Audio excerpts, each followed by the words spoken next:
Welcome to Faith in 5, a weekly video devotional designed to discuss practical spiritual concepts in 5 minutes or less. I'm your host, Mark Vandella. When I was a kid, my brother and I used to roughhouse and misbehave and do all these crazy things. I could tell you story after story after story after story. This one time, though, I remember we were running around the house. My brother was chasing me. He was older than me and always bigger than me, but I was a little bit wiry and quick. And sometimes I overestimated my ability to escape him, and I jumped over a couch, caught my foot on the cord to a lamp. The lamp then flew off of the table onto the ground and shattered. And both of us kind of looked at each other and thought, oh man, we are in big trouble. And then my mom walks in, and the first thing she says, like every parent, is, "Who did this?" And both of us quickly point at each other, right? Why do we do that? As kids, it makes sense because we don't want to get in trouble. But this is actually connected to a concept called fight or flight. And most of us have heard of fight or flight. It's common knowledge, common language maybe even. But I don't know that we're truly aware of how much it impacts us in our daily life. And for sure, we're not aware of how much it impacts or limits our leadership capabilities and our faith. See, fight or flight causes all these fears inside of us to crop up, and it causes us to behave in a way that isn't maybe congruent with the truth. So in that instance with my brother and I running around, it's kind of both of our faults, but we didn't necessarily blame the other person because it was actually their fault.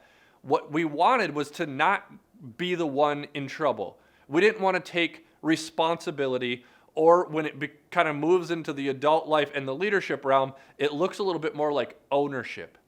And when something isn't going well, oftentimes we want to find somebody else to blame or something else to blame.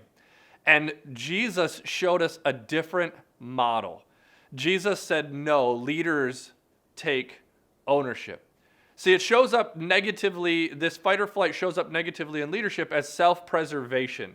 We want to make sure that we don't get hurt, that our status continues to go up, and nothing will impact that. But Jesus said that is not how a leader behaves. Jesus actually tells a story about a shepherd. In John 10, 11 through 13, Jesus says, I am the good shepherd. The good shepherd sacrifices his life for the sheep. Where everybody else, he says, a hired hand would just run away. A hired hand would allow a wolf to take the sheep. But that's not what the shepherd does. See, the shepherd is a leader of his or her sheep. And Jesus says, the shepherd sacrifices his life for the sheep. There's not a sense of self-preservation here. There is an ownership. I have been given responsibility of the sheep. I will take ownership. If something comes at my sheep, I won't just hope the sheep figure it out. No, I step in front of that. I take ownership. And this tracks in a lot of leadership studies. Stephen Covey wrote a book called Good to Great. And it's a great book that's based on a lot of research in the best companies, the highest performing companies. And what he wanted to do was not figure out what separated bad companies from good companies. He wanted to see what separated good companies from great companies. And in his research, he found that there were a number of principles, but one of the main principles was what he refers to as the window and the mirror principle.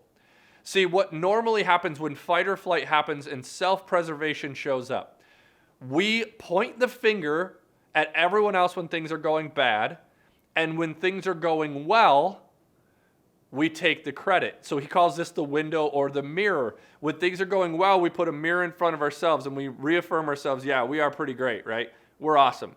But when things are going well, we look out the window at everything else that's going wrong. And he said what set good companies apart from great companies is the leadership responded a lot more like the way Jesus teaches. These people said, nope, when something is going bad, I'm the shepherd. I take responsibility. All fingers point at me. And he says when things are going well, they open the window and they look out and they say, all of these people, these are the reason that things are going well. Jesus set us an example of ownership, not self-preservation. That is a leadership principle that when we can take that upon ourselves and we tend to our flock, when we take responsibility for our actions, we start living leadership a lot more the way that Jesus asked us to do it.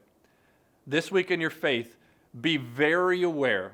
Just live life in a way that you pay attention to these places that cause that internal feeling, that battle to point the finger elsewhere. Be very aware of fight or flight and self-preservation in your life and work really hard to root it out. Play the tape in your head. No, I am the good shepherd, Jesus says. A good shepherd sacrifices for the good of his sheep. This week in your faith journey, make sure you step up. Make sure you step in. Don't be out for yourself. Don't try to protect yourself. Live more like Jesus. Thanks for watching Faith in 5. If you like what you see, please like and share. If you're interested in making a donation to our ministry, please click the link below.